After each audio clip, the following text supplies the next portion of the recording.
Okay, my name's Kerry Kayes. I'm 62, 63 in April, and I was born in Marlow, London, believe it or not, but moved to Manchester when I was 1 year old with my mum and dad. Left school at 14, and in those days it was pretty easy to get a job, and because I had no education, no exams behind me, it was deemed in them days that you worked on a building site. So I got a job as an electrician. I'd like to say that if I was born 50 years later, I wouldn't have the qualifications to become an electrician, because you need a lot of qualifications these days. But in those days, you didn't need qualifications and you just certified your apprenticeship. I was a very, very good electrician.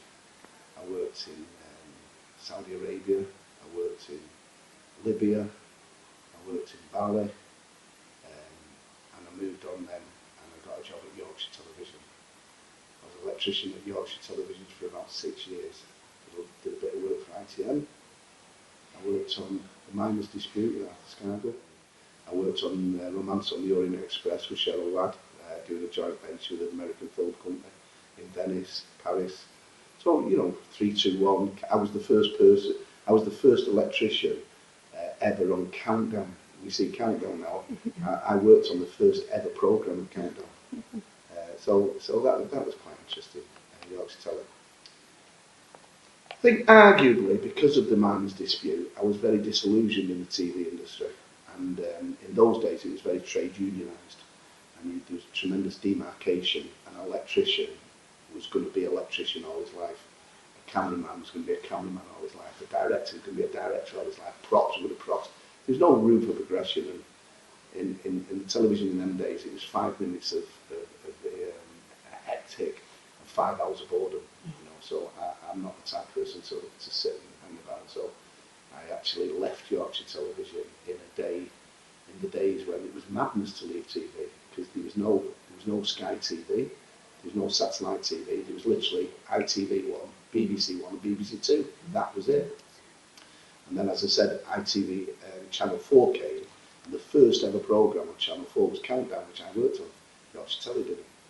And it was big, big money, very, very big money. We're talking 30 odd years ago, an electrician would come home with about £50,000 a year.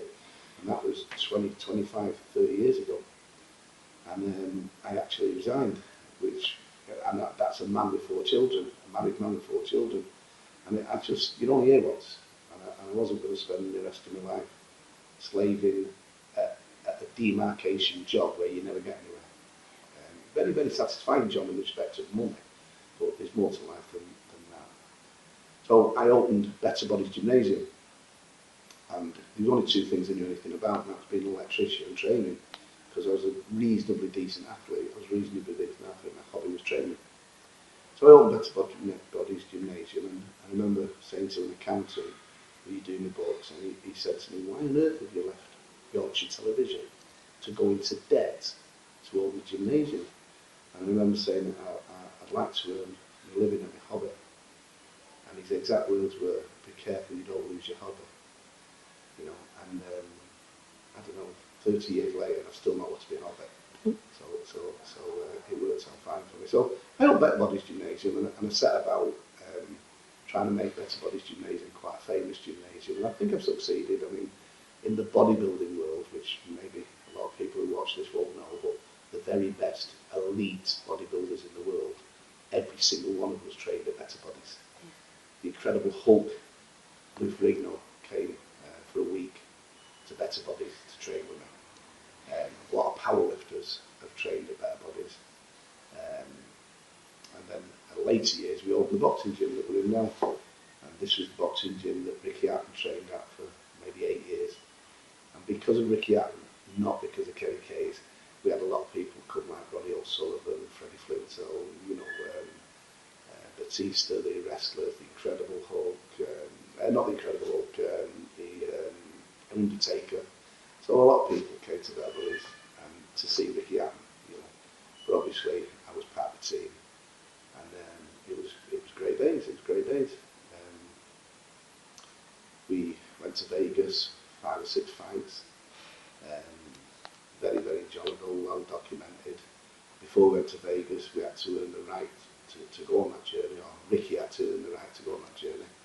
And one of his most famous fights was Costa Zoo, probably the most famous fight in British boxing, where he beat Costa Zoo in the early hours of the morning, which really put him on the world map.